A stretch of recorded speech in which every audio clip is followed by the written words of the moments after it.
Boa tarde. Muito boa tarde, Sr. Almirante. Muito bem, são agora 14h30, em nome do Instituto da Defesa Nacional de Portugal, do Peace Research Institute de Oslo e do European Forum on Armed Drones, os organizadores deste webinar. Quero começar por dar as boas-vindas a todos os participantes, que são já muitos e esperamos ainda mais nos próximos minutos. É um webinar sobre drones, inteligência artificial e novas tecnologias militares, contributos para uma posição portuguesa.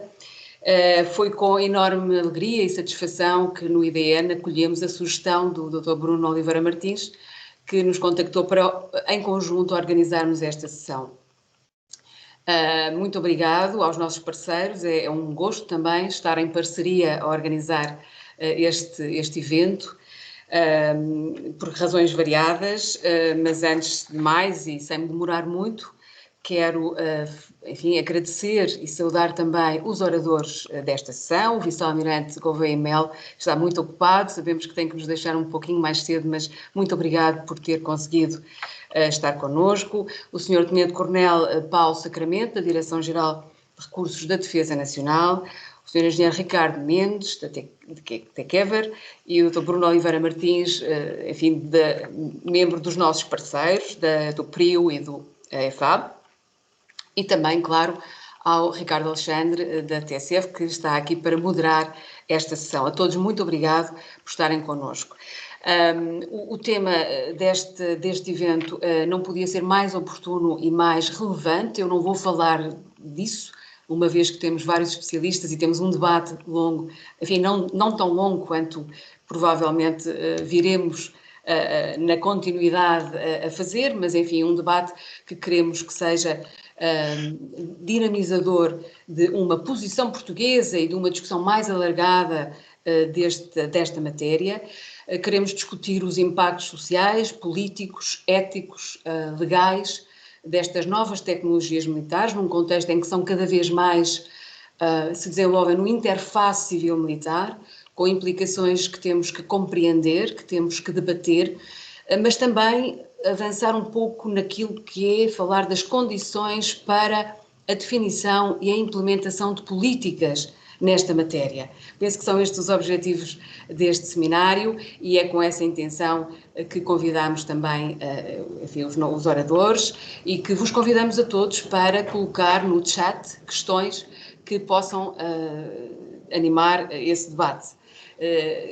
Queria, para além disso, dizer-vos que na perspectiva de um follow-up deste evento, o IDN, que tem uma linha de investigação sobre transformação digital e defesa, tem a intenção de publicar uma pequena síntese de que forem os nossos debates hoje aqui, que estará disponível através do e-briefing papers da nossa série aqui no IDN, em colaboração com os nossos parceiros. Estará também a divulgação e disponibilização deste evento nos nossos sites.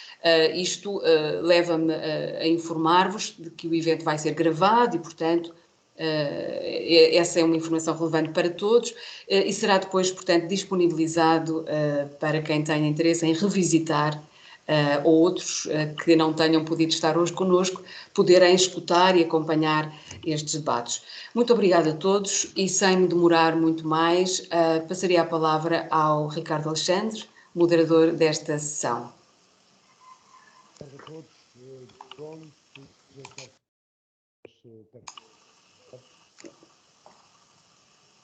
O som está um pouco baixo.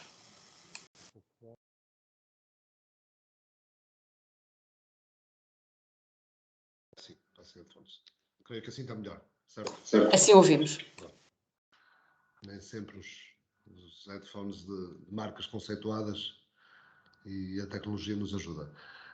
Drones, inteligência artificial e novas tecnologias militares, contributos para uma posição portuguesa, como já ouvimos pela professora Helena Carreiras, é um mote para este debate organizado pelo Instituto da Defesa Nacional, o Peace Research Institute de Oslo, PRIO, e o European Forum on Armed Drones.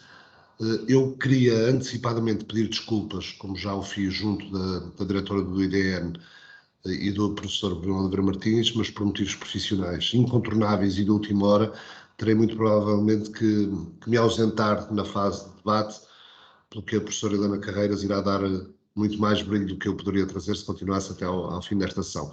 Mas peço imensa desculpa pelo inusitado abandono precoce, mas cá estarei tanto quanto me for possível durante a sessão. Para debater esta temática, cada vez mais na ordem do dia, sabemos que há matérias que se relacionam com a tecnologia, que temos, por vezes, por algum preconceito, alguma relutância em aceitar como já fazendo parte das nossas vidas, até que elas nos batem mesmo à porta, até que nos entram pela porta dentro.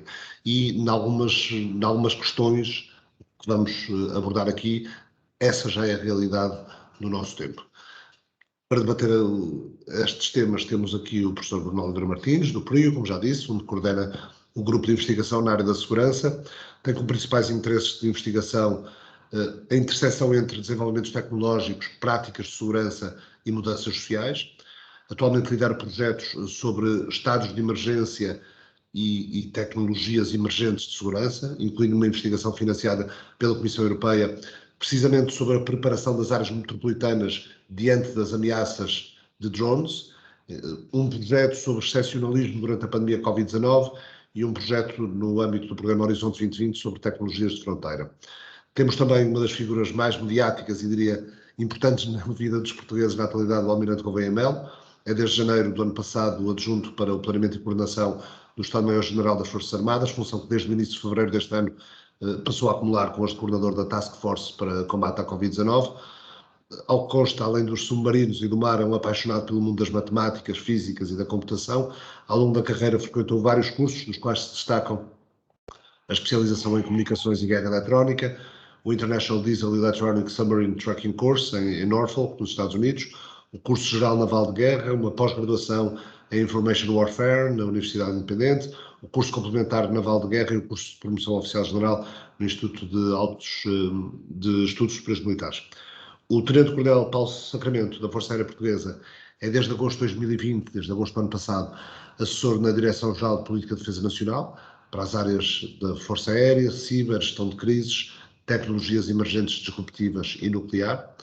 E temos também o engenheiro Ricardo Mendes, da TechEver, é cofundador e CEO desta empresa, que atua nas áreas dos sistemas aéreos não tripulados, o AS e o AS, do espaço e da transformação digital, empresa líder europeia na área da vigilância marítima com recurso a estas tecnologias, tem levado a cabo centenas de missões e milhares de horas de voo por ano em diversos países europeus.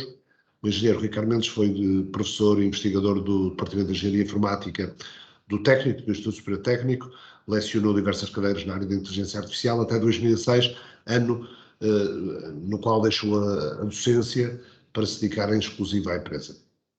Sabemos que algumas das novas tecnologias que atualmente existem num contexto militar colocam desafios políticos, desafios legais, desafios éticos às Forças Armadas, mas eu diria principalmente às sociedades de modo geral. Daí a importância da academia, a sociedade, os médias já agora se interessarem por este debate em torno do uso de drones armados, da inteligência artificial, da robótica. Creio que é uma discussão que não pode ficar apenas na esfera política ou num contexto exclusivamente militar. E começo por um dos nossos anfitriões, o Bruno Oliveira Martins. Lanço a pergunta e peço a cada um dos intervenientes 10 minutos iniciais, a partir da minha pergunta, 10 minutos iniciais no máximo para as suas intervenções, de modo a termos tempo para o tal debate no qual vamos trazer aqui algumas das questões que a nossa audiência queira também colocar por chat. Mas começo pelo Bruno Oliveira Martins. Bruno, atualmente, como li na vossa página, no texto da apresentação deste webinar, é mais comum que a nova tecnologia originária do contexto civil seja aproveitada no contexto militar do que o inverso, do que o fenómeno oposto. A minha questão é, isto não coloca, além das questões de privacidade da vida dos cidadãos, das questões de alguma transparência na vida pública e pensando no contexto militar dos próprios conflitos, não coloca também a questão da possibilidade de equipamento de tecnologia militar de ponta nascer de mãos civis sem um compromisso ético de utilização destes mesmos equipamentos, compromisso aos quais os militares estão naturalmente mais obrigados pelos seus códigos de procedimentos e de condutas, trocando por miúdos. Não corremos o risco deste tipo de material, cada vez menos sabermos a que mãos podem ir parar, tendo um potencial de risco enorme? Sim, ok, boa tarde. Há de facto aqui, essa é uma questão importante que temos que debater. Essa é uma das questões que eu quero referir explicitamente. Faz parte de uma das dinâmicas que, na minha opinião, é mais importante prestarmos atenção, que tem a ver precisamente com uma nova conceptualização das relações civis e militares que existe no advento destas novas tecnologias. Eu basicamente trago, essa é uma das 5 coisas que eu trago para dizer hoje, são ideias que têm a ver, que partem de uma ideia um pouco mais conceptual e abstrata no início, mas que depois se tornam mais concretas. A primeira tem a ver com participação portuguesa. O que é que significa uma posição portuguesa? O que é que significa uma participação portuguesa nestes processos? A segunda tem a ver com linhas vermelhas que podem ou não podem ou não devem ser ultrapassadas. A terceira questão tem a ver com os conceitos de disrupção e eficiência e eficácia. O quarto é precisamente para responder à questão das relações civis e militares. E depois o quinto, como é que Portugal pode fazer a diferença? Como é que se pode tentar fazer a diferença? Portugal, nós vamos ver hoje durante as várias apresentações, Portugal não tem drones armados nas suas forças armadas, Portugal não usa sistemas com autonomia total e isso poderia levar algumas pessoas a pensar, portanto, Portugal não está envolvido nestas dinâmicas. Julgo que aquilo que existe hoje em dia é precisamente a necessidade de nós reconceptualizarmos aquilo que configura uma participação nestes processos. É possível que países que não tenham drones armados, por exemplo, participem de forma decisiva em operações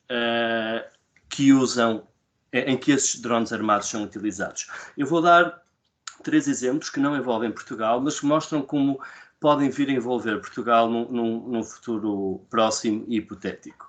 Por exemplo, tivemos o caso de um assassinato de um cidadão americano no Iémen, em 2011, por forças armadas norte-americanas, que utilizaram um drone para disparar um míssil. Esse cidadão americano foi localizado com base em informações fornecidas pelos serviços secretos dinamarqueses. Está aqui um exemplo. O segundo exemplo tem a ver com o facto, por exemplo, de que grande parte das comunicações por satélite que existem entre o satélite, o centro de tomada de decisão e o drone propriamente dito, em casos em que os Estados Unidos usam drones no Médio Oriente, essa informação de satélite passa por uma base americana em Ramstein, na Alemanha, por exemplo. Um terceiro exemplo, drones americanos que estão ativos no norte da África, estão normalmente estacionados e partem da base de Sigonella, na Sicília, em Itália. Todos estes casos mostram que tanto a Dinamarca, como a Alemanha, como a Itália fazem parte deste processo. E por isso, quando nós pensamos aquilo que poderá ser uma participação de Portugal nestes processos, temos de ter isto em conta e temos de pensar, por exemplo, se a base das Lajes for chamada a intervir em processos semelhantes, o que é que poderá acontecer? Ou seja, quando nós pensarmos nos contornos daquilo que poderá ser uma posição portuguesa, temos que entender participação num contexto amplo. A segunda questão que quero dizer tem a ver com a questão das linhas vermelhas, autonomia, automação, etc. Nós vamos falar mais sobre isso hoje, neste debate, mas existe um pouco a ideia de que, à medida que o uso de drones, armados ou não, se vai normalizando num contexto militar, a discussão internacional veio a focar-se cada vez mais num cenário mais avançado que tem a ver com o armamento letal autónomo, os Lethal Autonomous Weapon Systems, ou mais conhecidos de forma simplista como robôs assassinos ou killer robots. Esta tecnologia é uma tecnologia que hoje já existe, é importante que nós saibamos disto. E esta tecnologia permite que apenas com recurso a algoritmos e sem intervenção humana e direta e no momento, um determinado alvo seja localizado, identificado e abatido. Tanto quanto se sabe, este tipo de tecnologia não foi ainda utilizado, ainda que haja, da semana passada, algumas notícias que pode ter sido esse o caso na Líbia, não temos a certeza, mas o contorno deste debate é fundamental que exista uma pessoa envolvida no processo de decisão. E a ideia é que tem de existir uma pessoa que tenha a possibilidade de ter uma intervenção decisiva nesse processo, e é quase como se houver human in the loop, or on the loop, tudo bem, se não estiver, tudo mal. O meu argumento é que o foco nesta linha vermelha, que é um cenário até ver hipotético, desvia o foco de cenários reais que são igualmente problemáticos e que já existem atualmente.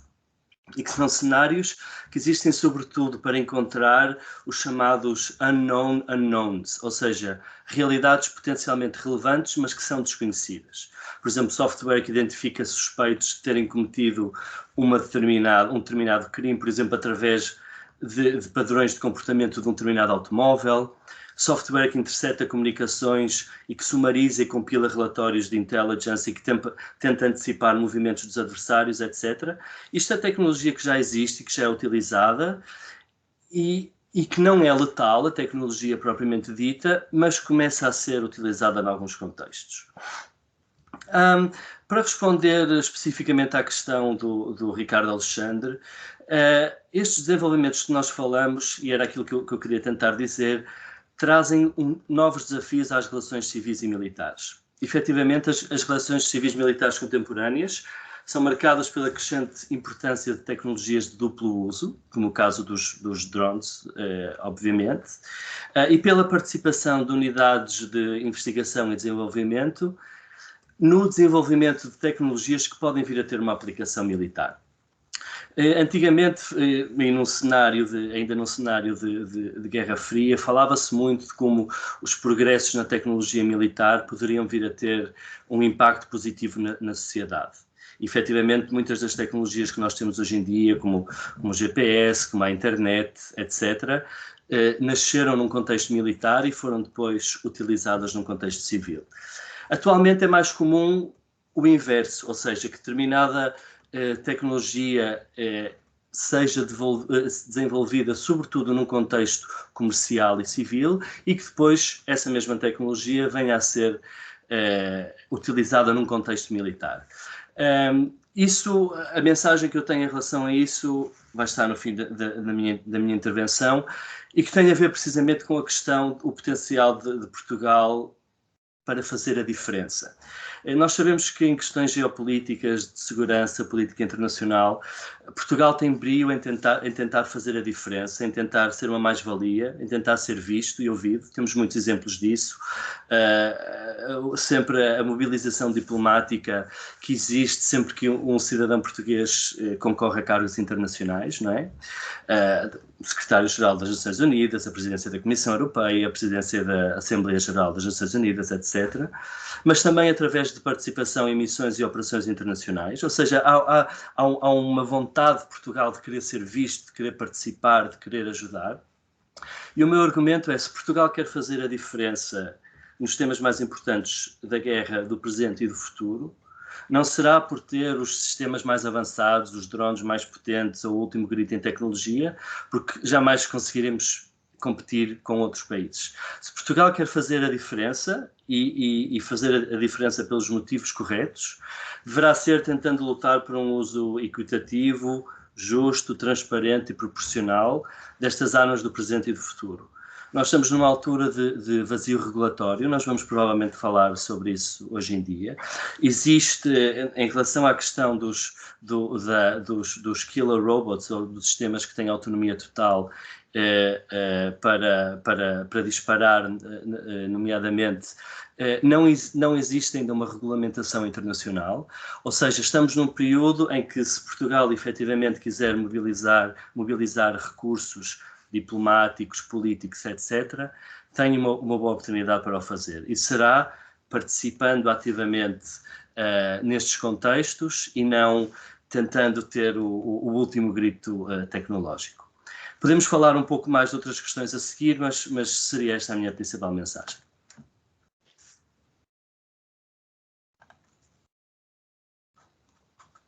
Muito obrigado Bruno Oliveira Martins.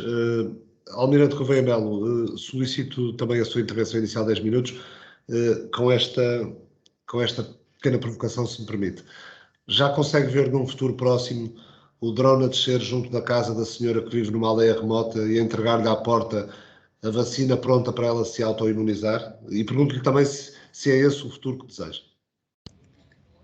Eu acho que consigo visualizar isso, não num futuro muito próximo, mas num futuro ainda longínquo. E não sei se é um bom futuro, mas porque com a vacina podem ser entregues outras coisas mais. Eu vou fazer, eu peço desculpa por ter uma apresentação, mas nós militares gostamos de ter apresentações, mas vou fazer só para acompanhar. Ela está em inglês, porque pensei que tivesse algum público em inglês, mas vou fazer em português muito rapidamente. Portanto, eu vou falar sobre robôs marítimos, que o meu domínio é o marítimo e o conceito de guerra robótica dentro do domínio marítimo. E espero que traga alguns dados importantes depois para a discussão. Os tópicos são estes, não vou aqui ler os tópicos. Portanto, o primeiro conceito é porque é que nós queremos robôs, não é? Porque é que o homem anda a querer robôs? Para além de serem muito úteis para outras coisas, na produção, etc., o homem sempre quis atacar o seu inimigo à distância e com esse ataque à distância poder proteger-se. Portanto, basicamente é ganhar uma vantagem militar e ganhando essa vantagem militar, portanto, reduzir as suas baixas. Isto é uma coisa que vem desde a seta, não é? Portanto, porque é que o homem inventou a seta? Ou inventou a zagaia, não é? Porque podia atirar a seta mais longe do que o inimigo podia alcançar com a espada e, sendo assim, tinha uma vantagem significativa sobre o seu inimigo. Qual é o conceito de guerra robotizada? A guerra robotizada, portanto, é o uso intensivo de robôs, quer sensores, quer armados. Estes robôs, o que é que vão fazer? Vão substituir os humanos em múltiplas funções e vão evitar, portanto, fazendo isso, a exposição dos seres humanos ao combate e com isso tornar, em termos dos custos humanos, o combate mais suportável. O que já por si pode ser um problema. Quando o combate começa a ser suportável, é fácil de decidir e de fazer, desde que seja insuportável para os outros e insuportável para nós, e isto põe problemas também éticos muito relevantes. Nós começamos com um conceito muito interessante que nós, quando lançamos uma flecha, só controlamos a flecha no momento de lançamento e depois ela faz o seu voo até ao adversário, até o seu objetivo, e já não a controlamos durante o voo. Nós passámos por uma fase intermediária que eram armas teleguiadas, portanto, a ideia era, durante o seu percurso, podermos mudar, decidir e alterar o percurso destas. E agora estamos a evoluir outra vez para um conceito de uma arma completamente autónoma, com capacidade de decisão autónoma, ou seja, uma flecha.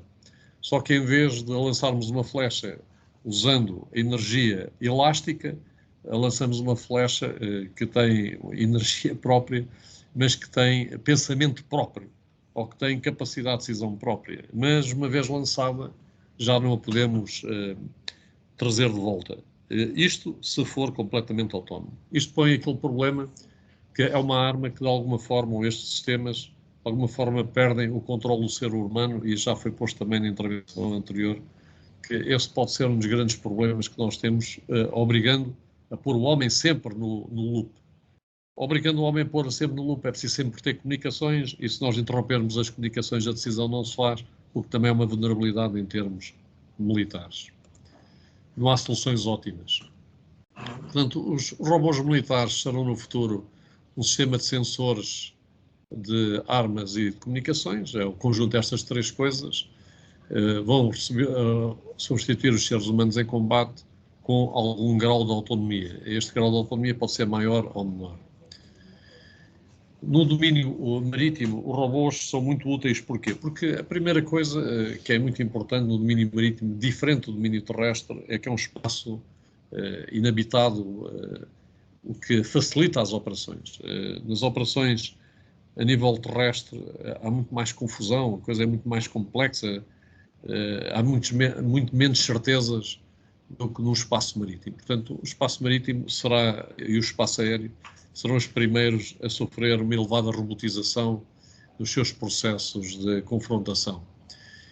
Depois, o espaço marítimo, como também o espaço aéreo, tem grandes espaços que são de domínio público internacional, portanto não são de ninguém, e não sendo ninguém permitem uma grande liberdade de ação. São espaços muito vastos, em que exigem, por serem muito vastos, algumas qualidades nestes robôs, e os robôs que operarem nestes espaços operam em 4 camadas. Tem uma camada que é a camada debaixo d'água, a camada de superfície ou de transição, a camada aérea e depois uma outra camada de transição, que é a camada de terra, que também faz uma transição para a água. E isto poderá criar 2 tipos de operações, uma que nós chamamos águas azuis e outras águas castanhas, que é uma zona mais ribeirinha ou uma zona mais profunda do oceano. Não vos quero muito maçar com as funções que estes robôs podem fazer, mas serão úteis na guerra antissubmarina, na guerra antiaérea, na guerra de superfície, na guerra de minas, na guerra eletrónica, nas operações anfíbias e nos ataques de penetração mar-terra para dentro de terra. Todas estas funções já são exercidas hoje por robôs. Nós pensamos que não existem, mas já existem robôs para todas estas funções. Estão a ser cada vez mais desenvolvidos, ainda não são massivos no combate, mas poderão ser a curto prazo. Os próprios navios sofrerão uma revolução. Os navios deixarão de ser um porta-sensores, no sentido em que o sensor está agregado ao navio, mas serão um porta-sensores no sentido em que o sensor tem a liberdade de sair do navio e, portanto, de viajar e ter autonomia e de manter o navio informado. O navio, quando muito, será um porta-armas, armas pesadas, porque muitos dos drones convém serem ligeiros e pequenos em termos da sua energia própria, e, portanto, o navio continuará a ser um porta-armas, eventualmente, e, portanto, no futuro não haverá porta-aviões, haverá porta-drones, que são um conceito mais adaptado do que é hoje o porta-aviões. Eles terão, portanto, desenhos mistos, porque os seres humanos não podem sair da equação, há coisas que só os seres humanos devem fazer, ou podem fazer, e eles estarão também presentes nos navios, mas definitivamente robôs vão aumentar o limite exterior da capacidade destes navios e da capacidade de operar no mar e de entender e conhecer o que se passa à nossa volta. Os requisitos destes tipos de robôs serão um alcance elevado, uma elevada capacidade de permanecer e sustentar no mar, uma elevada velocidade também, serem muito fiáveis, serem furtivos, terem capacidade de ser adaptativos relativamente aos seus diversos payloads, terem capacidade de terem múltiplos sensores que fazem uma combinação multiespectral de detecção e de capacidades, serem precisos, serem fáceis de lançar e de recolher, porque o mar tem muitas condições, tem um mar-chão ou um mar de azeite, mas também tem, às vezes, um mar um bocadinho mais bravo. Tem que ter a capacidade de trabalhar em redes e em mesh, não sei bem a tradução disto, portanto, em concentração de redes ou mini-redes, a capacidade essencial de comunicar em banda larga, porque cada vez, quantos mais sensores e mais capacidades aplicarmos a estes robôs, mais banda precisamos, ter capacidade de cruzar nas comunicações os diferentes layers, terem um grande nível de autonomia, e esta autonomia pode ser uma desvantagem, sendo uma vantagem, pode ser uma desvantagem, porque se for um programa, entre aspas, que não possa ser adaptado, ou seja adaptado, mesmo com heurísticas estatísticas, esse programa pode ser de alguma forma percebido e de forma contraintuitiva pode ser atacado o próprio racional do programa. Portanto, a própria autonomia tem que ser capaz de se autoconfigurar. Portanto, não é só ter inteligência artificial, é ter inteligência artificial da inteligência artificial. As funções que estes robôs terão serão a função de detecção, a função de killer ou de assassino, a função de rede, estabelecer redes. Haverá robôs que a única coisa que irão fazer é estabelecer links entre outros robôs e fazerem de rede. Haverá uma necessidade de comando e controle de robôs, portanto haverá robôs que comandam outros robôs para atuar em grupo, portanto passarão a ser, digamos, os capitães, não é? Os mariguerras dos robôs dentro da robótica, portanto, sem ser humanos, e haverá necessidade de ter robôs que permitem fazer o reabastecimento destes robôs à distância. Quais são os riscos? Os riscos são que a autonomia, como já foi aqui, cria grandes problemas de ética, porque a autonomia é assustadora para o ser humano, não é? Ter algo que pode matar sem autorização e sem um controle muito rígido é assustador, mas depois se quiser matar também em grande quantidade em combate, tem que haver alguma autonomia, portanto é um dilema ético. A manutenção do software e do desenho destes softwares será essencial, como imaginarão, se eu tiver 1000 robôs a atuar em combate, não posso depois, para atualizar o software, ir tentar buscar os 1000 robôs para os atualizar, portanto tem que haver aqui sistemas de atualização muito importantes, impenetráveis ao opositor, portanto a cyber warfare vai ter vai ser exponenciada aqui, e os links de comunicações também, o que vai dar origem depois a um paradigma que está aqui exposto. Eu terminava a minha apresentação com isto. Primeira coisa, como se viu agora na pandemia, quando nós nem conseguimos fabricar máscaras faciais, numa coisa desta natureza, a capacidade de nós retermos a cadeia de produtos e da sua fabricação, portanto, de tudo o que está na cadeia da produção é muito importante.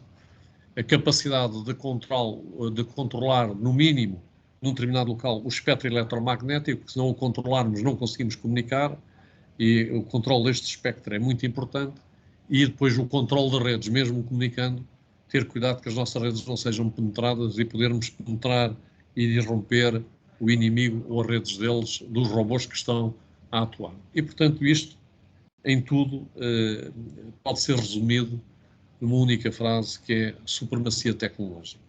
Nós estamos a perder no Ocidente essa supremacia e, se calhar, esse será o fator mais determinante para a mudança estratégica do futuro. E terminava aqui a minha apresentação muito rápida, esperando ter deixado algumas perguntas para o...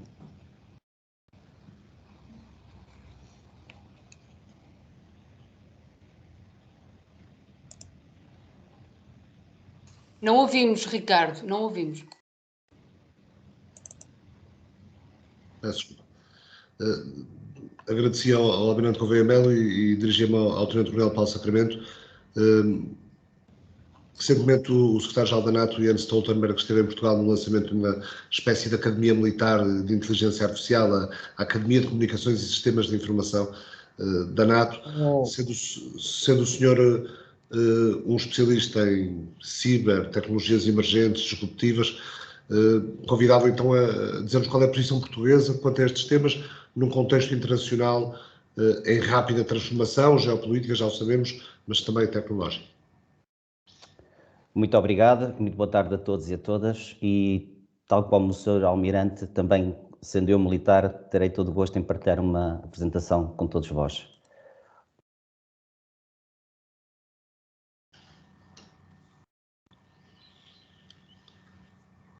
Penso que neste momento já estão a ver a minha tela, confirmam? Sim, sim. Estamos sim. Ok, excelente.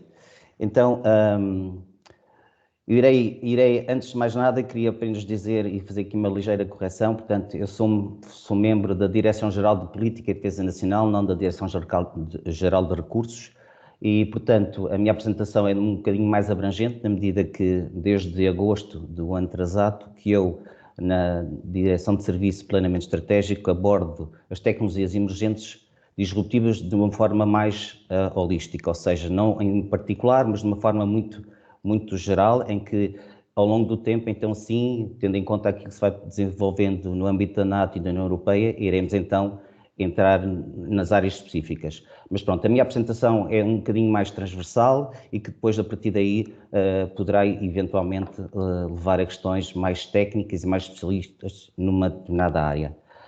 Então, se me permitem, irei seguidamente partilhar um vídeo da Agência Europeia de Defesa, cuja mensagem, a meu ver, evidencia de forma muito clara e inequívoca o importante papel da cooperação da União Europeia e da NATO, assim como dos respectivos Estados-membros, para desenvolverem as melhores capacidades na área das EDT. Eu peço desculpa que eu vou ter que voltar a dar aqui a minha apresentação, para voltar a partilhar, para que possam ouvir aquilo que eu vou partilhar. E pronto.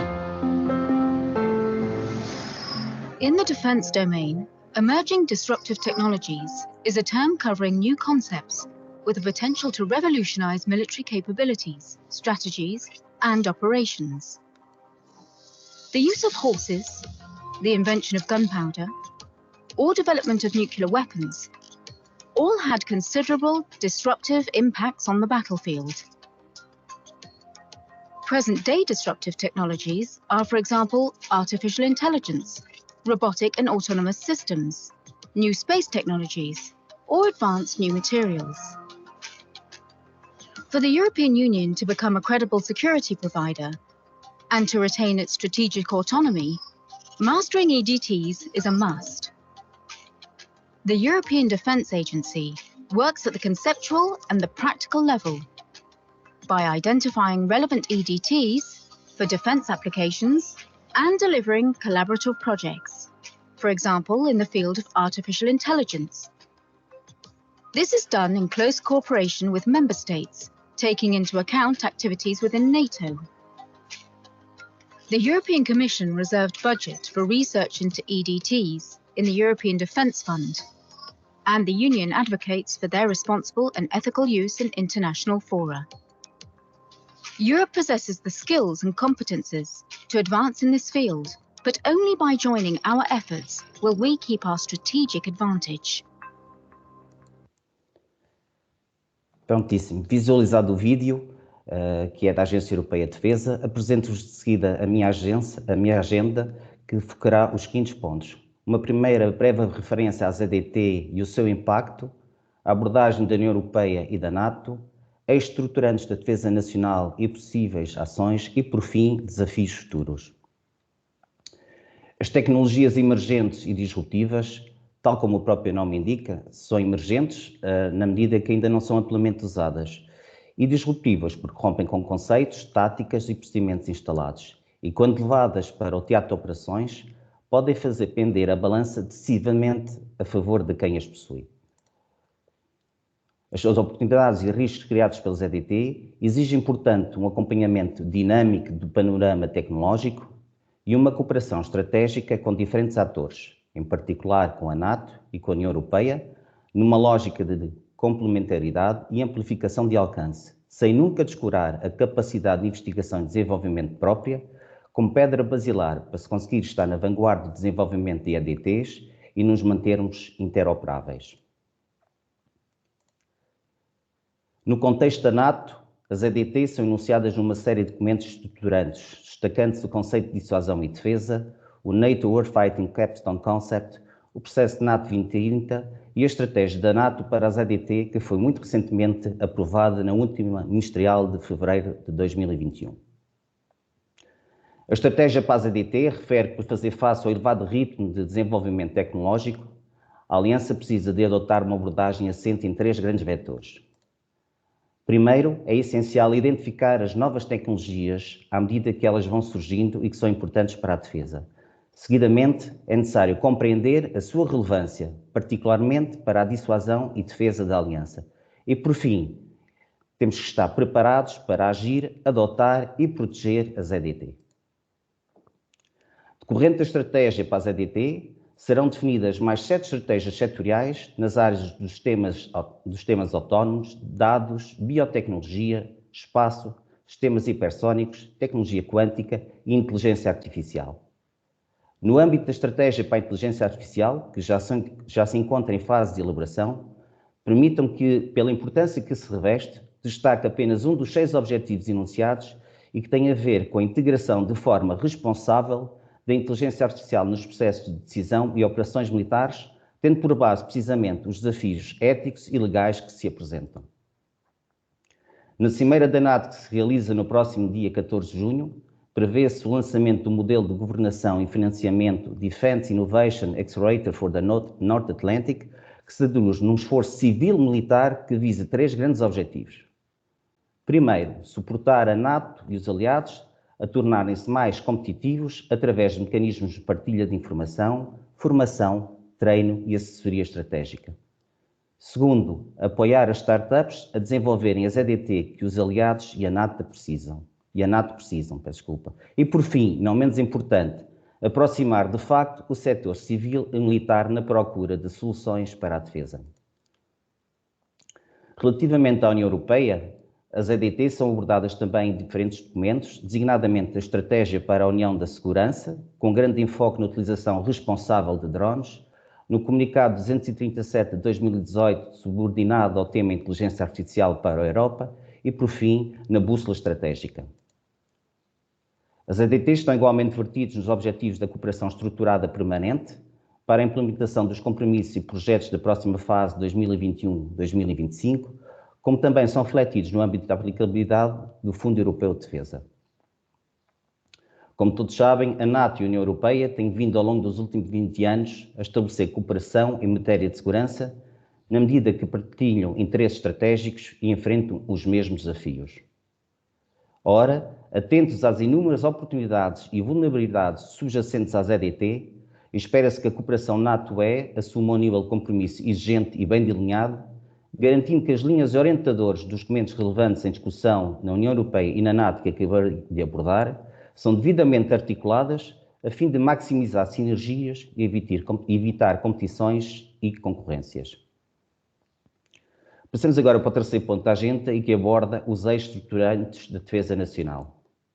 Em primeiro, no âmbito da defesa nacional, tal como decorre dos compromissos internacionais assumidos, Portugal deve fazer um esforço para reforçar ou eventualmente redirecionar o investimento nas EDT, vertendo essa ação no planeamento de defesa militar nacional, em conjugação com o NATO Defense Planning Process e com o Capability Development Plan da União Europeia.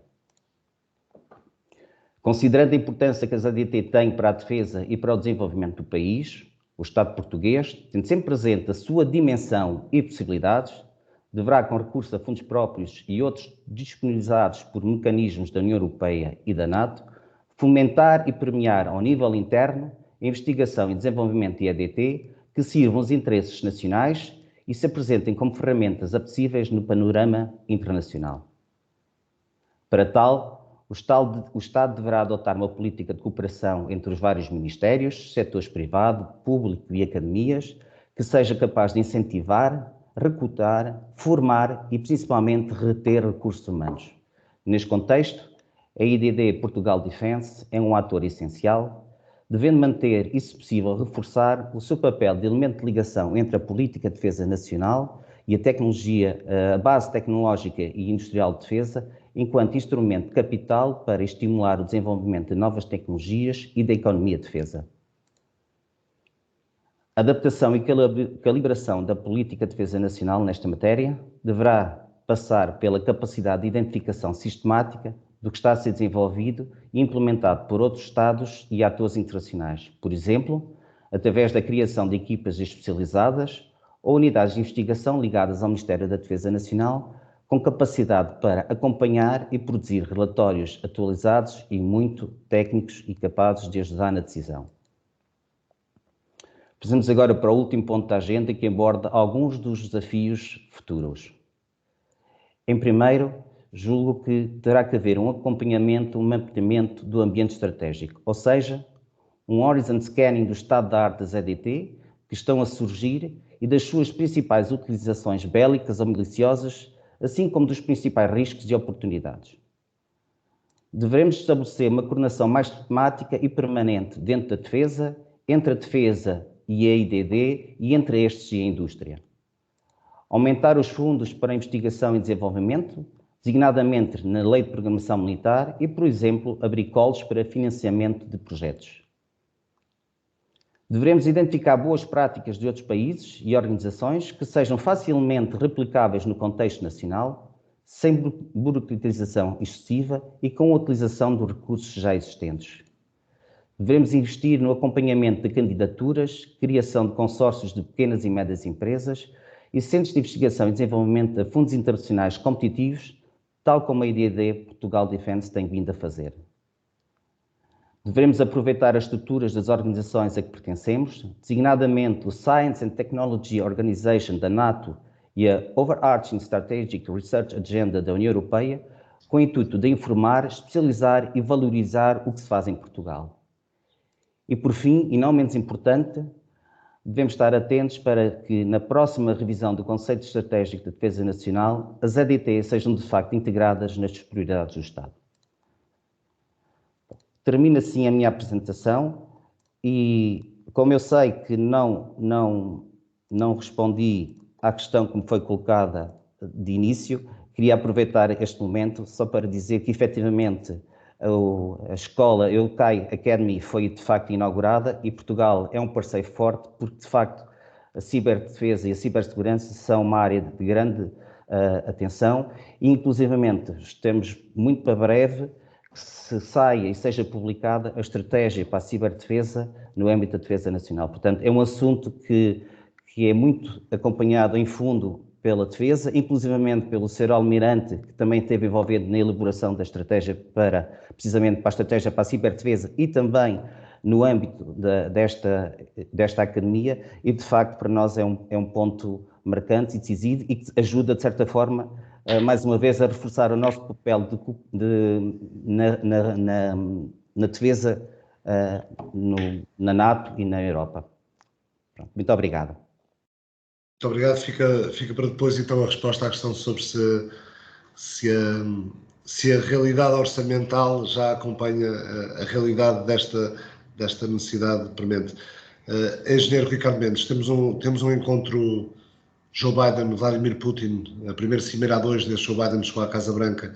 Esse primeiro encontro está marcado para dia 16, em Genebra, portanto, aqui a menos de 2 semanas.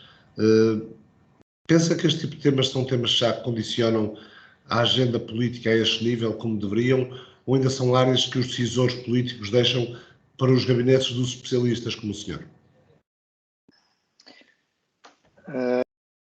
Bom, eu se calhar faço, antes de mais, muito boa tarde e muito obrigado pelo convite. Eu se calhar faço ao contrário, portanto vou primeiro à questão e depois vou gastar alguns minutos a partilhar o que é que nós temos estado a fazer, porque pode ser útil para a audiência. O que fazemos é bastante pouco divulgado nos meios mais abertos e, portanto, acredito que não se saiba muito. Eu acho que estes temas chegam ao meio político por via da pressão da imprensa, não é? Ou seja, é preciso lidar com eles porque precisamente são temas que cada vez mais são na ordem do dia, não é? E portanto, por essa razão chegam aos decisores políticos. Enquanto ferramentas, eu penso que quer no meio militar, quer no meio civil, portanto, no mundo da segurança, já há uma perfeita noção daquilo que existe e estas ferramentas são cada vez mais adotadas. No mundo político, obviamente que há o interesse em fomentar a sua adoção, mas depois há também a grande preocupação quando, do ponto de vista mediático, se tornam issues, não é? Se tornam questões. Por exemplo, no caso dos Predators, por exemplo, não é? E na sua utilização no Médio Oriente, portanto, são temas que vêm à baila e o próprio Bruno referiu isso, não é? Alguns dos exemplos que deu são temas muito focados pela imprensa e, como tal, tornam-se um tema que tem que ser discutido. Ainda muito recentemente, com uma empresa turca, surgiu precisamente o mesmo caso, um tema deste ano, se quiserem. Portanto, eu diria que sim, portanto, do ponto de vista estratégico, Claro que sim, não é? Isso já acontece há muitas décadas. Eu diria que são temas que vêm a público na imprensa precisamente para demonstrar essa preocupação e para responder às preocupações que o público em geral tem quando se fala deste tipo de tecnologias. Não é? Eu penso que pode ser útil, eu vou tentar tomar o mínimo tempo possível, penso que pode ser útil dar um bocadinho à audiência a ideia daquilo que temos andado a fazer e que no fundo é muito, muito próximo daquilo que está aqui a ser debatido. Eu preparei alguns slides, mas mais do que slides, trouxe alguns vídeos só também para se ver e para animar um pouco a coisa, porque acho que pode ser interessante. Mas não me vou, portanto, é só um overview e depois voltaremos ao que acharem bem. Só tentar partilhar aqui. Portanto, espero que já estejam, o meu Teams nem sempre colabora, espero que já estejam a ver a minha apresentação. Portanto, o nosso foco é este que está aqui, portanto, hoje em dia, e a visão que temos para o futuro é esta, portanto, de conseguir trazer intelligence in real time, portanto, em grandes áreas, ou seja, nós não nos focamos em atuação. Portanto, falava-se aqui muito no início de drones armados, portanto nós não nos focamos aí, nós focamos na parte sensorial e para isto, mas de facto a grande missão não tem a ver com drones. Drones são uma ferramenta, tal como são os satélites, onde estamos também bastante investidos na área das constelações e obviamente a própria inteligência artificial, que é crucial para se conseguir fazer aquilo que nós fazemos. Nós nascemos precisamente aí. E, portanto, a nossa visão sobre este tipo de tecnologias é que são um meio para atingir o fim, como dizia o Sr. Almirante, e muito bem, e é essa precisamente a consciência que temos. Portanto, o nosso papel é desenvolver estas tecnologias e depois incorporá-las em produtos e em serviços o mais utilizados possível, mais facilmente utilizáveis possível. Nós, hoje em dia, oferecemos um drone as a service, um intelligence as a service, se quiserem, que na prática permite utilizar toda esta tecnologia, incluindo todos os algoritmos de análise de forma as a service, portanto, sem trabalho para o cliente. O cliente são muitas vezes estados. Mas nem sempre foi assim e, portanto, isto é uma filosofia que está muito a nascer do mundo civil e a vir para o mundo militar. Só para dar um bocadinho a ideia do percurso, e só falo nisto porque é relevante dado o contexto e a questão inicial que havia do spin-in do mundo civil para o mundo militar. Portanto, a Techever não nasceu no mundo militar, não nasceu no mundo da aeronáutica sequer, nem sequer do aeroespacial. A Techever nasceu no mundo da informática, mais propriamente em sistemas distribuídos, redes, inteligência artificial, e como é que isto se poderia aplicar em vários tipos de problemas do nosso dia-a-dia. Nós fizemos e temos muitos projetos feitos em Portugal. A maior parte das pessoas que estão a assistir a este seminário cá em Portugal usam sistemas nossos e não fazem a mínima ideia que o usam. Desde na banca, na saúde, nas cidades, nas elétricas, por aí fora. Foi só mais tarde, cerca de 2009, 2010, que nós nos apercebemos de que, de facto, poderíamos estar perante uma grande oportunidade de endereçar o tema que era na altura muito emergente ainda, o tema dos drones. Não havia drones na FNAC na altura, não é? Começámos a perceber que o caminho, que nessa altura era muito um tema aeronáutico, iria ser cada vez mais, não deixaria de ser um tema aeronáutico, mas passaria a ser, o fator diferenciador passaria a ser a inteligência e a componente de software e a componente informática e a componente de autonomia, se quisermos, para ir ao início das intervenções anteriores. Portanto, começámos a investir seriamente nestas áreas, não só na área dos drones, como na área do espaço também, com este ângulo. O ângulo do networking, o ângulo da inteligência artificial, da aprendizagem, machine learning e por aí fora, que era o nosso background. E, portanto, fast forward 11 anos, não é? Hoje estamos em 2021 e nós, de facto, conseguimos implementar aquilo que queríamos. Hoje somos líder europeu na área de vigilância marítima, temos os maiores contratos da Europa, acabamos de ganhar outro muito grande, para todo, no fundo, que pode cobrir toda a Europa. E, de facto, daquilo que era no início uma aposta muito pequena, de um grupo que era sobretudo focado em IT, hoje é cerca de 75% do nosso revenue, do nosso volume de negócios, e este ano será seguramente mais de 80%, provavelmente próximo dos 85%. Ou seja, está com um crescimento acima de 50% ao ano. E, portanto, é de facto a prova de que esta aposta estava certa e de que Portugal, e só para ir ao encontro, e depois comentarei isso mais tarde, para ir ao encontro daquilo que o Bruno estava a dizer, em Portugal, de facto, podem-se fazer coisas com âmbito absolutamente mundial e podemos vir a ser líderes se soubermos escolher muito bem as áreas. E como eu tive a oportunidade de conversar muitíssimas vezes com o Sr. Almirante Gouveia Melo, por quem tenho um grande apreço, de facto Portugal é um país de mar e se nos focarmos aí teremos uma grande oportunidade de futuro. Eu trouxe apenas vou saltar este slide. Era para explicar um pouco o que é que fazemos. Portanto, nós, a propósito da independência tecnológica, nós vamos desde o fabrico dos subsistemas, eletrónica, etc., até ao produto final e toda a inteligência artificial associada à entrega de intelligence, não é? É isso que é relevante para o cliente, o avião é só um meio, e isto permite-nos um grande grau de autonomia. Mas eu acho que era interessante partilhar um pequeno vídeo. Mostra coisas que nós fazemos. Vou falando por cima. Processar mais de estamos a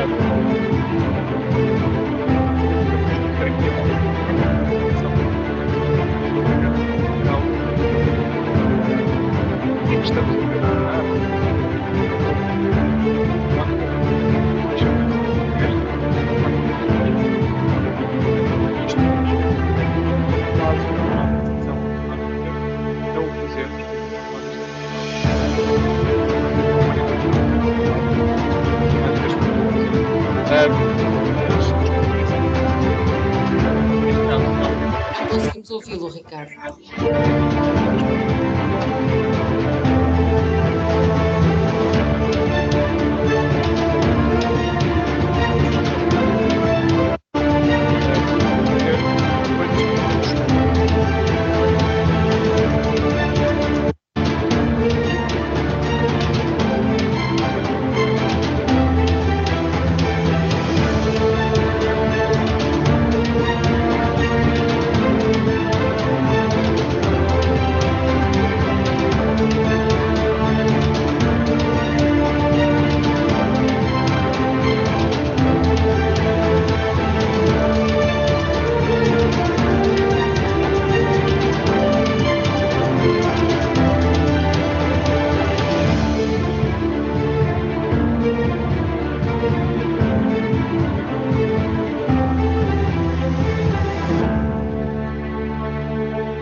Bom, eu não sei se me conseguiam ouvir ou não, se calhar não, porque isto tinha som.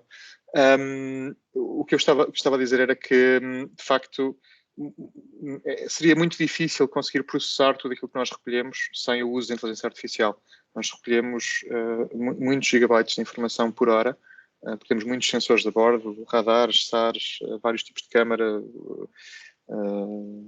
recolhemos informação do espectro todo, portanto há muita coisa que fazemos e portanto precisamos de ajuda, para isto do ponto de vista de sensores, do ponto de vista do drone, como é óbvio, existe um grande grau de autonomia, portanto o piloto apenas indica ao drone o que é que quer que ele faça e obviamente que poderíamos fazê-lo quase de forma autónoma, mas existe uma regulamentação que exige a existência de um piloto.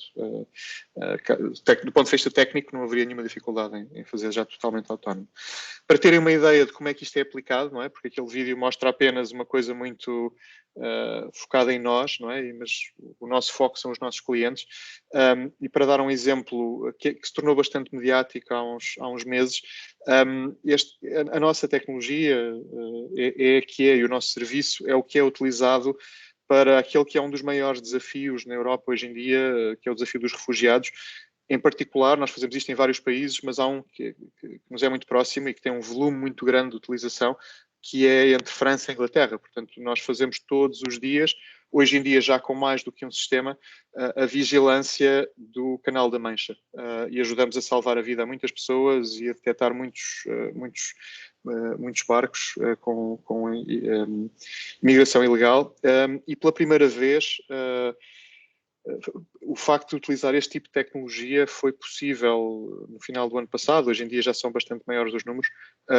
Foi possível conseguir condenar, um traficante de pessoas. De lá para cá já foram muitos outros, isto com recurso a imagens nossas, que era algo que não era possível antes, porque por simplesmente ouvia-se os aviões que estavam a fazer fotografias. Com os nossos drones isso não acontece.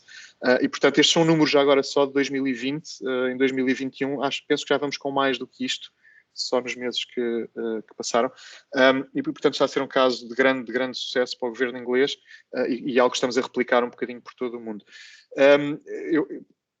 Para terminar, e depois teremos com certeza uma fase de perguntas e respostas para quem quiser, eu tenho um pequeno vídeo que não é mais do que um excerto de uma reportagem da Sky, precisamente sobre isto, porque é aquilo que nos é permitido publicar. Nós não podemos, isto são dados muito operacionais e nós não podemos publicá-los de forma livre, não é? E portanto temos que nos basear naquilo que existe, que é publicável pelo governo inglês. E portanto um pequeno excerto com o qual me despeço, mas estarei aqui para todas as questões.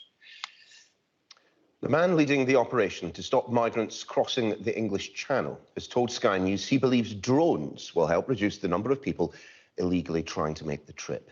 For the first time, drone footage has been used to prosecute people involved in people smuggling.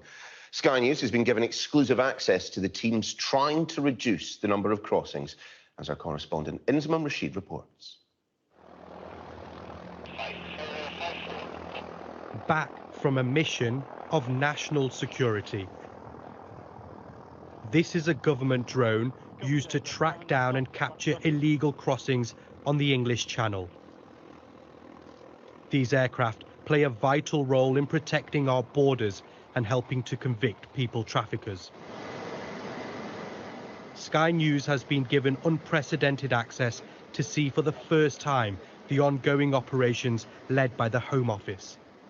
We're seeking to achieve that balance through these incredible cutting-edge aircraft that are gathering images from the moment the boats are in French waters right up to the coast of the UK. We're gathering evidence for prosecution and intelligence, as well as preserving lives. And what we're finding is that every single one of these boats, of course, has to be piloted by somebody. And if you're that person, you can expect when you arrive in the UK to be arrested and prosecuted and go to jail. Inside the control room, we witness pilots scouring the calm open waters of the Channel, and like so often, the drone is first to spot vulnerable small boats, often packed with people.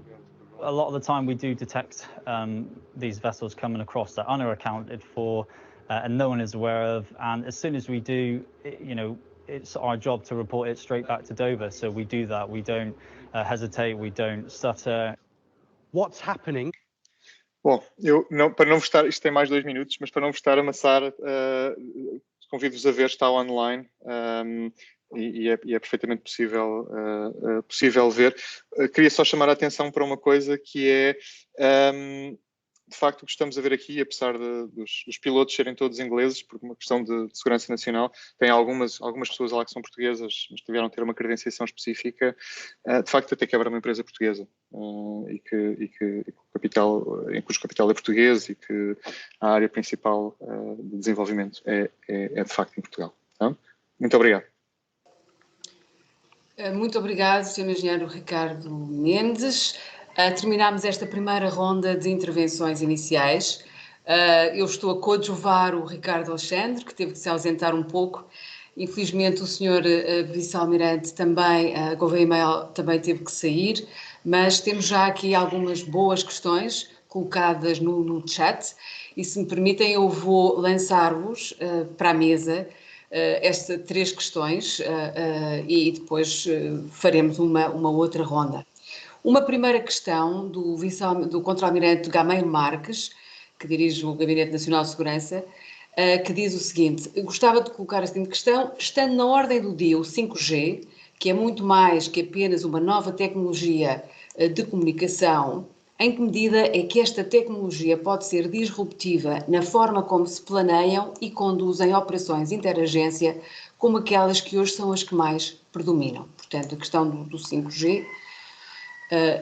Uma outra questão, penso que da professora Francisca Saraiva, embora o nome seja outro aqui, que diz o seguinte: a Europa está dividida em relação aos sistemas autónomos, mas Portugal não consta da lista de países a favor da sua proibição preventiva. É uma questão que foi levantada no início pelo Bruno Oliveira Martins.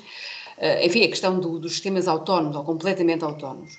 Como sensibilizar a Defesa e o Ministério dos Negócios Estrangeiros no sentido de Portugal alterar a sua posição. E eu tenho aqui mais uma questão, portanto vou colocar esta terceira, de Luís Fonseca. Com o ressurgimento de novas variantes Covid, a utilização de UAS no transporte de equipamento e abastecimento médico faria sentido a cooperação com Task Force de forma a reduzir o tempo de transporte e minimizar o desperdício de futuras vacinas? Sem o vice-almirante, não sei bem, suponho que esta questão lhe era mais dirigida, mas eu deixaria estas questões para os três, fazemos uma ronda, mas aproveitava e lançava-vos também uma outra, já agora, que é, pareceu-me, de todas as intervenções, que há aqui do ponto de vista das políticas e da posição portuguesa, ou de uma eventual posição portuguesa, uma diferença entre pôr o foco na supremacia tecnológica e no investimento em investigação e desenvolvimento, fazer aquilo que a Takeover faz. O Sr. Tenente-Coronel Paulo Sacramento falou também da importância de termos mais fundos para conseguir, enfim, o vice-almirante falava de supremacia tecnológica, enquanto que na primeira intervenção ouvimos o Dr. Bruno Oliveira Martins falar da relevância potencial de uma supremacia diplomática, ou seja, de investir noutro tipo de mecanismos para definir a posição portuguesa, uma vez que, em princípio, não poderemos competir no plano da supremacia tecnológica. Enfim, se quiserem também refletir ou comentar sobre este tema, agradecia. Passo-vos a palavra e começaria com o Bruno, pela mesma ordem, Bruno Oliveira Martins. Ok, obrigado.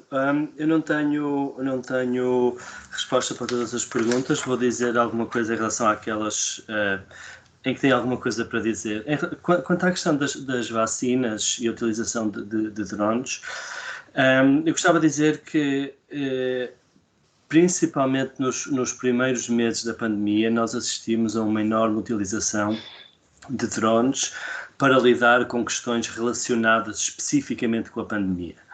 E houve um número muito amplo de funções que foram desempenhadas por drones, tiveram a ver com, por exemplo, com a desinfecção de determinadas áreas públicas, adaptando drones que eram utilizados para fins agrícolas para essa função, por exemplo. Tivemos a utilização de drones para monitorização de fronteiras, entre Portugal e Espanha, ao abrigo de estado de emergência, por exemplo. Tivemos a utilização de drones na via pública a enviar mensagem à população para relembrar as regras do distanciamento social, máscara, etc. Tivemos efetivamente um grande uso de drones. Por exemplo, drones equipados com câmaras térmicas para tentar visualizar num grupo de pessoas quem poderia ter uma temperatura corporal mais elevada, para tentar identificar quem poderia ter eventualmente febre, etc. Quanto à questão em específico das vacinas, drones já foram utilizados muitas vezes em contextos de saúde pública, em contextos humanitários, no passado, inclusivamente para combater o ébola, por exemplo, há alguns anos atrás. Obviamente, neste tipo, com algumas eu não vou entrar nos detalhes disto, porque não são detalhes que eu efetivamente domino, mas julgo que é complicado no sentido em que existem determinadas condições de refrigeração, etc., pelo menos com alguns tipos de vacinas, que é necessário atender e em relação às quais os drones não conseguem dar resposta. Mas tem havido projetos piloto noutras áreas de saúde, por exemplo, para recolha de amostras de sangue, para provisão de equipamento médico, etc. Isso já aconteceu no passado. Duas outras perguntas. Quanto à questão da posição diplomática versus posição de tentativa de supremacia tecnológica, eu não vejo estas duas questões como estando em oposição entre si. Ou seja, julgo que não há problema nenhum, muito pelo contrário, de haver iniciativa da sociedade civil, de ambientes universitários, de investigação, etc., de desenvolver tecnologia de todo. Acho que, obviamente, há alguns benefícios para a economia, empregos qualificados, exportações, etc. Obviamente, como o Ricardo Alexandre tentou indicar um pouco no início, existe a questão de que cada vez mais as pessoas percebem que muitos da tecnologia que é utilizada em contexto militar, quando se fala em inteligência artificial, etc., isto é tecnologia que vem do setor civil. E por isso, entidades financiadoras como a União Europeia, por exemplo, têm cláusulas, têm princípios como o Responsible Research and Innovation, que fazem com que, para que determinados projetos recebam financiamento europeu, tenham que observar determinados princípios, determinados conceitos, etc.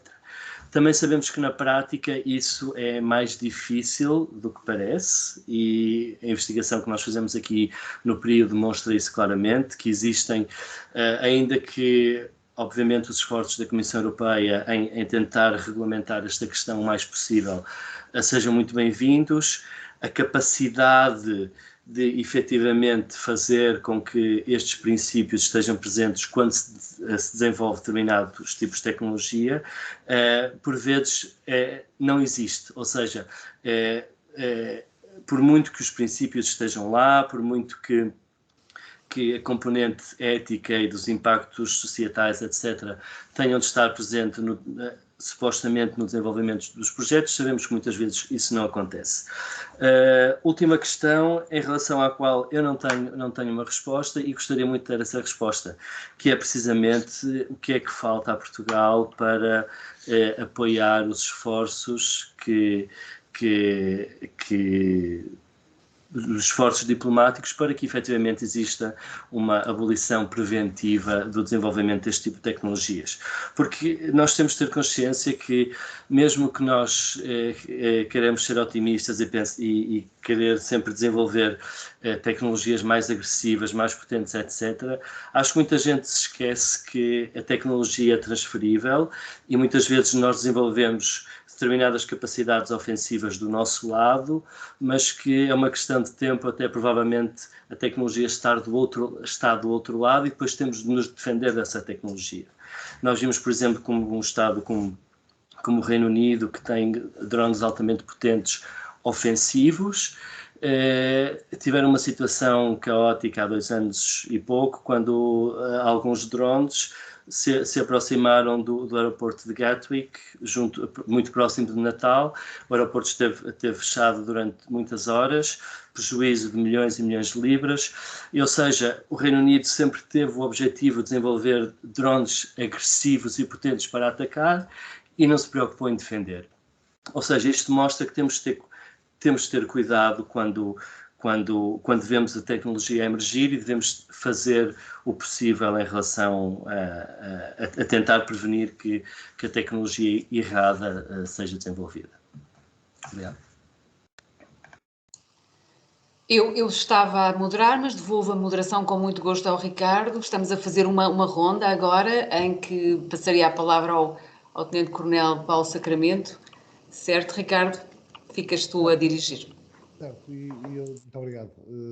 Pedindo mais uma vez, como eu posso às vezes não ter apanhado alguma coisa que tenha sido dita, mas como o Tenente-Coronel falou na necessidade de cada vez mais adaptarmos os recursos à nova realidade tecnológica que temos pela frente, eu perguntava-lhe se isso já está a acontecer, ou seja, se os orçamentos militares, na sua opinião, estão a ser readaptados para esta nova realidade que a tecnologia impõe, se estamos a gastar o que devíamos nesta dimensão da inteligência artificial, das tecnologias militares.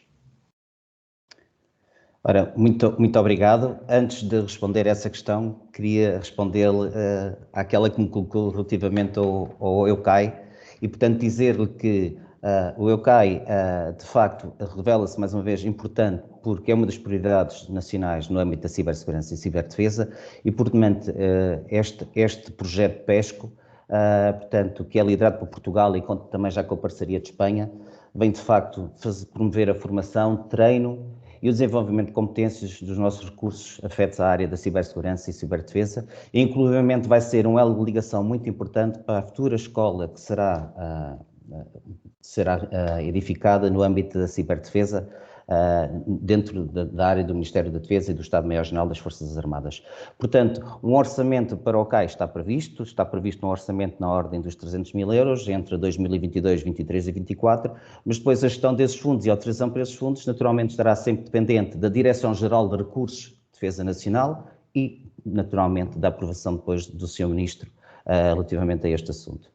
No que me colocou, na questão que me coloca, efetivamente tem havido um cuidado e este cuidado é revisto anualmente, designadamente como Portugal não trabalha isoladamente, Portugal está naturalmente integrado na NATO e na União Europeia e tenta desenvolver e fazer os seus planeamentos em acordo com aquilo que é necessário para responder aos compromissos internacionais assumidos e naturalmente que Portugal tem vindo a fazer esforços e esses esforços têm que naturalmente ser incrementados no sentido de nós nos adaptarmos efetivamente.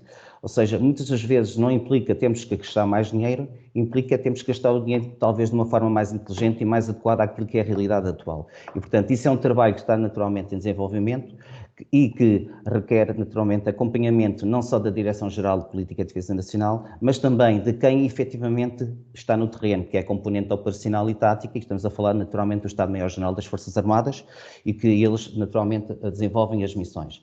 Mas sim, efetivamente, há aqui um alinhamento profundo e, neste caso particular, Portugal tem defendido e apoia, inclusivamente, esta colaboração que está a haver neste momento, muito fruto daquilo que está a ser desenvolvido no âmbito da bússola estratégica na União Europeia e também do processo de reflexão 2030, em que, efetivamente, estas duas grandes organizações que têm Estado membros que estão incluídos nas duas organizações, partilham precisamente disto. E, portanto, nós precisamos, em conjunto, trabalhar estas matérias no sentido de evitar competições e concorrências e aproveitarmos as sinergias.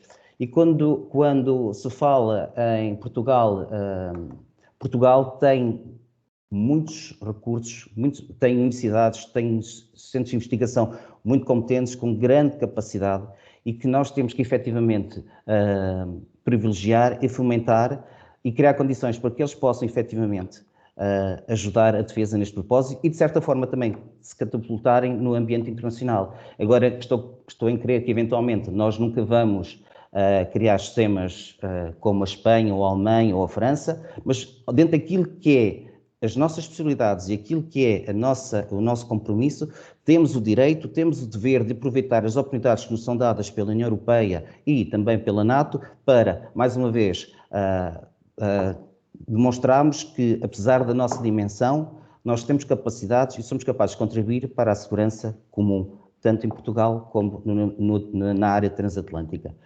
Pronto, relativamente, era isto que eu queria dizer. Queria também referir que a inteligência artificial é um assunto que está também a ser muito trabalhado e discutido no âmbito da Europa e da NATO. É curioso que dentro da Europa apenas a França tenha uma estratégia para a inteligência artificial no domínio militar, ou seja, Portugal tem uma estratégia no âmbito da inteligência artificial, mas não há no domínio da ciência e tecnologia, tal e qual como os outros países, mas apenas a França tem esta estratégia. E é engraçado que a França também tem um comitê ético, precisamente para discutir estes assuntos que são importantes. E isto é algo que é praticado na França e que acho que Portugal poderá eventualmente associar-se a esta ação e que basicamente o que é que este comitê tem? Este comitê tem a grande responsabilidade diante da tecnologia que está a ser envolvida e que, portanto, está relacionada com a inteligência artificial e sistemas autónomos, de perceber perfeitamente e dar as guidelines, digamos assim, para aquilo que compromete a parte legal, o direito internacional humanitário, todos os aspectos éticos, e a França, inclusivamente, eu já não posso precisar quem é que falou, mas penso que foi o Dr. Bruno Oliveira que falou nos temas letais autónomos, e a França, inclusivamente, para além deste termo, designou um outro que é um Partially Lethal Autonomous Weapon System, em que esse, basicamente, é por ali que a França quer seguir e quer garantir que em todo e qualquer tipo de situação, apesar deles acompanharem a evolução de todos os sistemas letais autónomos, a França impõe-se completamente à produção deste tipo de equipamentos, à utilização destes equipamentos e, portanto, garante uma das situações que a França defende é precisamente esta, é que a componente humana terá que ser sempre a última a dar uma palavra.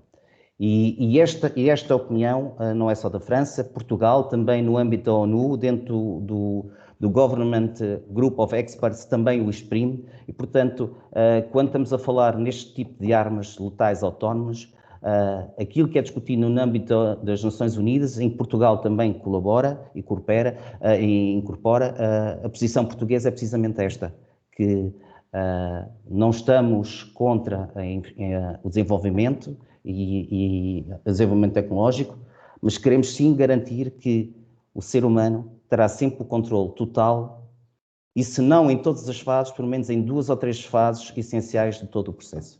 Portanto, era esta a mensagem que eu queria dizer, efetivamente, é que a tecnologia, a evolução tecnológica faz parte dos nossos dias, nós temos que nos adaptar, e ela é acelerada e nós temos que efetivamente acelerar o ritmo, mas temos que, para além de acompanhar isso tudo, temos que garantir que tudo o que tem a ver com a componente ética, moral e os direitos internacionais humanitários e a lei em vigor são amplamente acompanhados e que fazem parte no juízo final. Pronto, penso que não respondi a todas as questões que tinham sido colocadas inicialmente, mas para já é o que me apraz dizer. Muito obrigado. Eu creio que a questão colocada, tal como outras provavelmente, mas que a questão colocada por Bernardo Cunha pode ser respondida pelos 3, porque tem uma dimensão mais marcadamente militar, tem uma dimensão mais tecnológica, tem uma dimensão mais de mudança social, e pedia que fossem obviamente breves na resposta, mas para esta questão, não é? Para a questão o Bernardo Cunha propõe que seja abordada a vertente positiva do uso marcial de robôs, com o argumento de que no futuro poderemos ver batalhas em que robôs lutam contra robôs e deixa de haver perda de vidas humanas, ou seja, apenas a destruição de máquinas. Alguém quer refletir em voz alta sobre isso?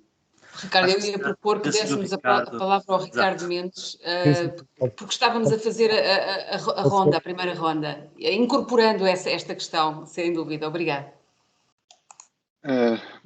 Obrigado. Foram várias questões. Eu acho que há aqui posso endereçar as várias, mas acho que há uma que em particular era bastante útil e que se prende com o tema do seminário, que é, no fundo, debatermos este tema, mas com enfoque em qual é a estratégia, não é? Porque senão estamos só a debatê-lo. O que é útil, obviamente, mas a ação também é uma coisa interessante de pensar sobre para onde é que se vai. Eu acho que já ouvi aqui várias vezes dos vários intervenientes dizer não temos possibilidade de competir, como não temos capacidade de, como uma Espanha, uma França, uma Alemanha, por aí fora. Eu discordo em absoluto. Discordo totalmente dessa afirmação e discordo por uma razão. Nós não temos capacidade de competir em tudo, mas nós temos de facto alguma capacidade de investimento, é muito pequena, é mais pequena em volume do que a de muitos outros países na União Europeia, nomeadamente esses, e portanto o que nós temos que ser é muito seletivos. Onde é que queremos apostar? E apostar aí, e apostar bem. E Portugal, ao longo da sua história mais recente, nomeadamente também na sua história mais longa, mas na sua história mais recente, nas últimas décadas, quando fez isso e fez bem, conseguiu ter players em Portugal, sejam eles no domínio empresarial, sejam eles no domínio académico ou de investigação, ou mesmo militar, a dar cartas a nível mundial. Okay? Portanto, é uma questão de de escolher o que é que não queremos fazer e apostar onde é que queremos fazer e onde é que queremos, de facto, poder dar cartas. A tendência em Portugal, tipicamente, é pôr um bocadinho de investimento em cada sítio, que obviamente não dá resultado nenhum, como sabemos. Não é? E, portanto, eu acho que este é um tema fundamental, que é, se este tipo de tecnologias são, de facto, consideradas estratégicas, então isso quer dizer que há outras que não o são, e que é aqui nestas, ou noutras, nas que forem consideradas, que vamos apostar.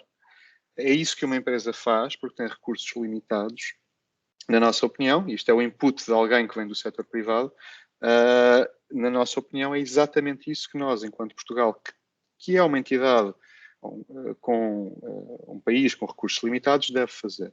Aquilo que é fundamental e que é mais difícil adquirir, nós já temos, que é o capital humano. O que estamos aqui a falar não são...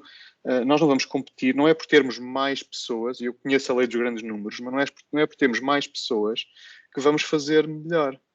Eu recordo que algumas das principais tecnologias de que hoje estamos aqui a falar nasceram de uma garagem. Podemos dar muitos exemplos. Okay? São as pessoas certas, na altura certa, com a oportunidade certa, a fazer a coisa certa. E, portanto, nós temos possibilidade de competir. E o capital humano português é muito forte. Já agora, o capital humano existe e as coisas vão acontecer. É uma questão de saber quem é que vai investir nelas e por conseguinte, quem é que as controla. Okay? Portanto, se o funding for português, será controlado por entidades portuguesas. Se o funding for internacional, será controlado por entidades internacionais, mesmo que se passe em solo português. E isso é muito claro, são as regras do mercado, é a economia a funcionar. Portanto, e não é por querermos subjugar o desenvolvimento tecnológico que o vamos conseguir fazer. Portanto, eu acho que aquilo que é preciso fazer, e agora levando a esta última questão da positiva, não é? É perceber como é que nós conseguimos, em vez de tentar tapar o vento com os dedos, não é? Como é que conseguimos canalizá-lo para as coisas certas? Porque é disso que se trata. Quer dizer, estas tecnologias vão ser desenvolvidas, ponto. Estão a ser. Basta abrirmos o YouTube e vemos... ir ao site da Boston Dynamics. Quer dizer, é avassalador o conjunto de exemplos que temos. O que temos que fazer é direcioná-los para que, de facto, exista a regulamentação, como é óbvio, que ajuda a limitar e a controlar, etc. E criemos casos de utilização que fomentem a aplicação dessas tecnologias em coisas que são benignas. E não faltam exemplos disso, não é? A tecnologia que nós levamos a bordo dos nossos drones poderia ser utilizado para fins menos benignos, mas não são, porque o use case, o business case, o nosso negócio baseia-se nas coisas positivas e isso é possível fazer. E as tecnologias não são muito diferentes umas das outras. Por exemplo, nós este ano iremos começar pela primeira vez a ter equipamentos ativos, não no sentido de lançar explosivos ou o que quer que seja, mas lançar balsas salva-vida. Porquê? Porque nós hoje já detectamos as pessoas que estão dentro da água, só não as conseguimos ir lá salvar. E vamos começar a fazê-lo. A tecnologia é exatamente a mesma. Do ponto de vista de software, de posicionamento, de cálculo de trajetória, you name it. Okay? É exatamente a mesma. Não iremos estar no negócio das armas, mas iremos estar no negócio de lançar balsas salva-vida. Já agora, acho que é um excelente negócio. Do ponto de vista de vida, não é? Como é óbvio, do ponto de vista da utilização do nosso capital humano e já agora do ponto de vista da economia, que é o menos relevante no meio disto tudo. E, portanto, eu acho que aquilo que em que nos devemos focar é, de facto, em qual é a estratégia, onde é que vamos pôr as nossas fichas e onde é que não vamos pôr. Essa é talvez a pergunta mais difícil. Pronto, eu diria que pouco mais poderei acrescentar nas outras, porque são temas de política nos quais eu posso contribuir pouco. Aqui acho que é um tema de estratégia que cabe a nós também muito enquanto indústria. E hoje em dia somos o líder, não somos o líder nacional, somos o líder europeu. Escolham o ângulo. Se quiserem contar em euros, somos o líder europeu. Em número de horas de voo, somos o líder europeu. Portanto, em número de contratos também. Portanto, isto faz-se com uma estratégia há 10 anos. Não se faz de um dia para o outro. Era este. O Sr. Jornal Paulo Sacramento estava a pedir para falar, força. Sim, muito obrigado. Eu queria apenas esclarecer aqui um ponto e que tem a ver com aquilo que o engenheiro Ricardo Mendes acabou de referir. Eu, quando disse que nós não podemos competir, eu não estava a falar ou seja, eu disse na minha apresentação e depois reforcei posteriormente que nós temos que, eventualmente não vamos ter mais fundos para investir, mas temos que os investir de uma forma talvez mais inteligente.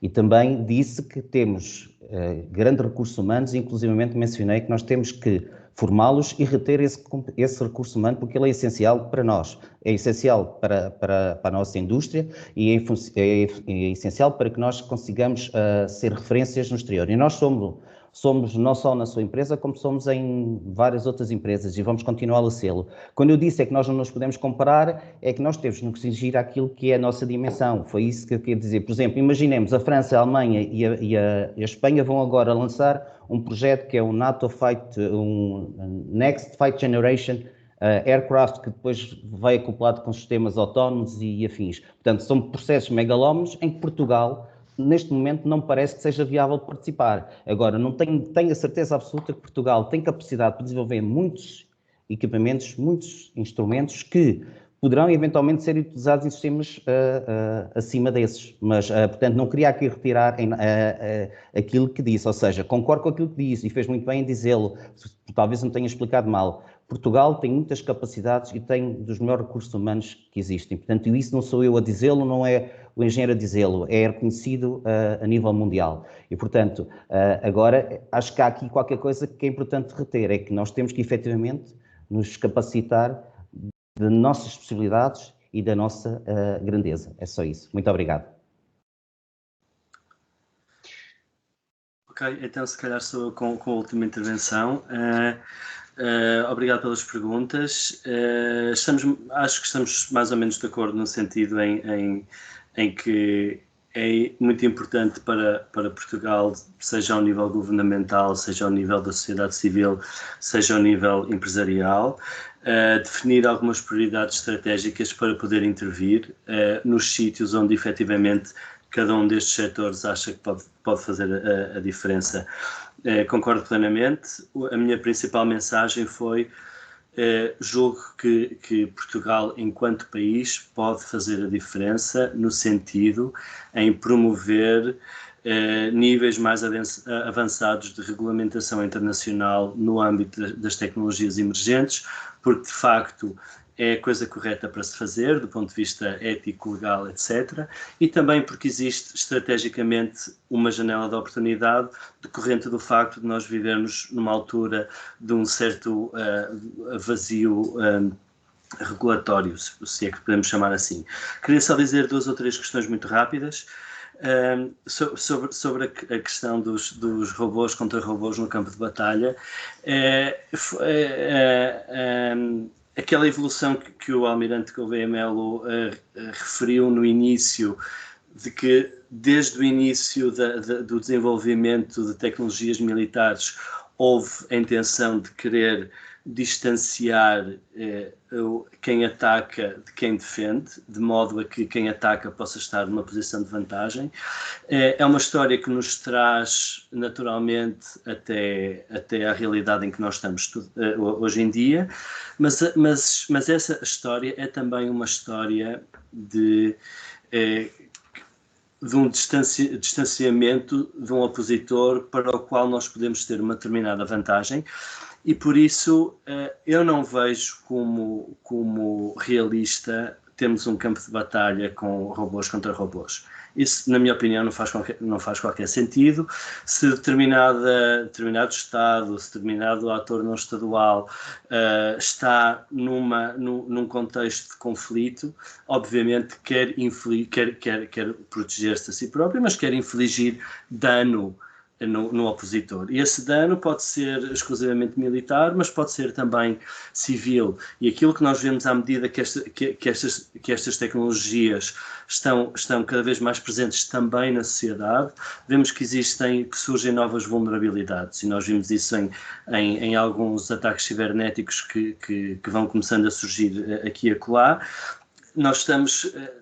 de certa forma, estamos já num plano eminentemente digital, mas se nós vamos ver aquilo que acontece no mundo real, é que as vítimas dos ataques cibernéticos são pessoas que estão em hospitais quando os hospitais deixam de funcionar em virtude do ataque, pessoas que ficam sem dinheiro porque as suas contas bancárias foram afetadas, etc.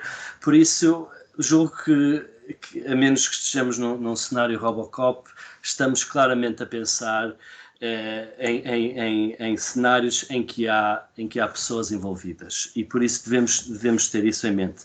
Última questão.